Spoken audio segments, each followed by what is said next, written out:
Hello, welcome back to my channel. Please subscribe to this channel and hit on the notification bell. Then when you are through, like. Okay, thank you.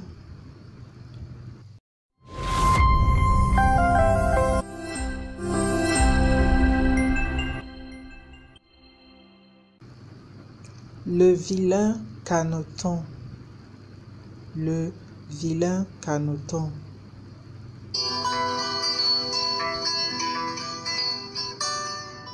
Des brises d'été ondulaient l'herbe verte.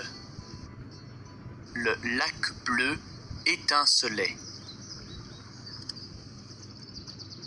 Près du lac, une maman canard était assise sur un nid qui contenait 4 petits œufs et un grand œuf. Crac, 4 canetons humides éclorent. « Quel monde gigantesque !» piaulèrent-ils. Le grand œuf n'avait pas encore éclos. « Je parie que c'est un œuf de dinde, » dit une grand-mère canard. « Les dindes ne savent pas nager, ne t'embête pas avec ça. » Mais la maman canard ne quitta pas le nid. Elle s'assit et attendit.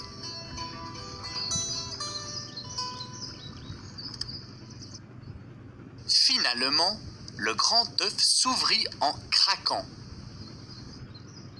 Un grand canard gris en sortit. La maman canard le regarda. « Oh, mon Dieu !»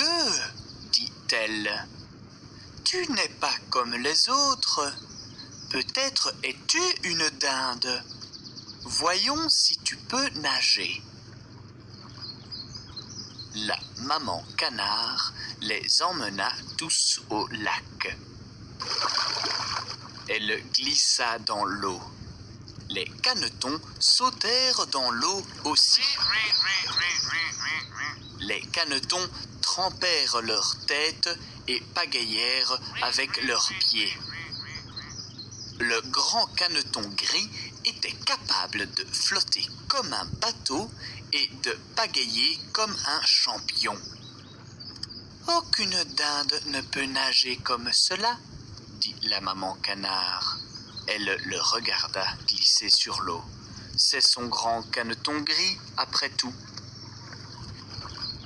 « Venez avec moi, » dit la maman canard. Je vous emmène rencontrer la bande. Les petits canards nagèrent en ligne à travers le lac. Plein de canards vinrent pour rencontrer les nouveaux canetons. « 5 jolis canetons sont ici pour joindre la bande, » dit la maman canard. « Qu'est-ce qu'il a, ce vilain caneton ? Il n'est pas comme nous. » « Il nage et caquette comme vous, » dit la maman canard. « Il est juste grand. » Les 4 petits canetons se sentirent vite à la maison. Mais pas le vilain caneton. Il était frappé, becqueté, poussé et chassé. « Laissez-le tranquille, » dit la maman canard. Mais les autres ne voulaient pas arrêter. Même ses frères et sœurs becquetaient le vilain caneton. « Personne ne m'aime, » dit le vilain caneton.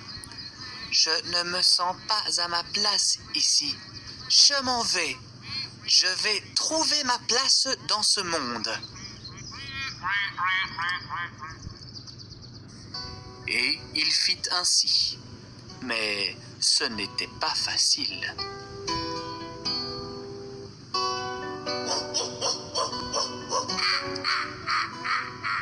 Le caneton rencontra des oiseaux sauvages et des chiens méchants.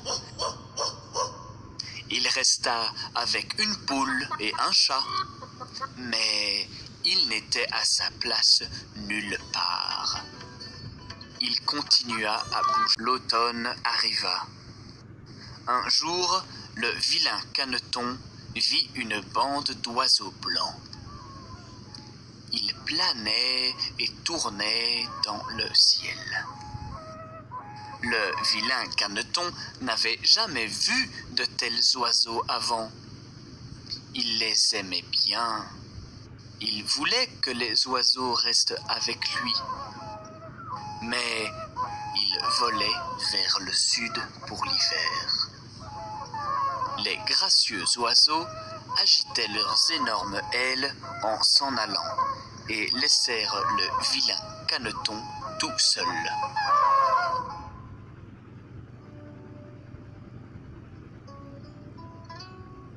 La neige commença à tomber. Tous les lacs et marais gelèrent. Les vents d'hiver soufflaient. Le vilain Caneton passa un moment difficile. Puis, les jours devinrent plus chauds. Le vilain Caneton s'étirait sous le soleil de printemps. Il agitait ses grosses ailes. Bien vite, il volait.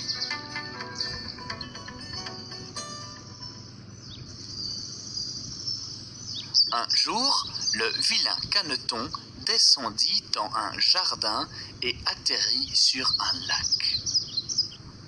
3 des superbes oiseaux blancs nageaient. Le vilain Caneton baissa la tête et attendit que les oiseaux se moquent de lui. Des enfants jouaient dans le jardin. « Regarde, un nouveau cygne est venu !» dirent-ils. « C'est le plus beau de tous les cygnes !» Le vilain Caneton entendit les enfants et se regarda dans l'eau. À sa surprise, il vit un superbe oiseau blanc. Il était un cygne. Les autres cygnes le saluèrent. « Tu es le plus joli de tous les cygnes, dirent-ils. Le vilain Caneton rougit. « Je ne suis pas le plus beau de tous les cygnes, dit-il. Je suis le plus heureux de tous les cygnes. »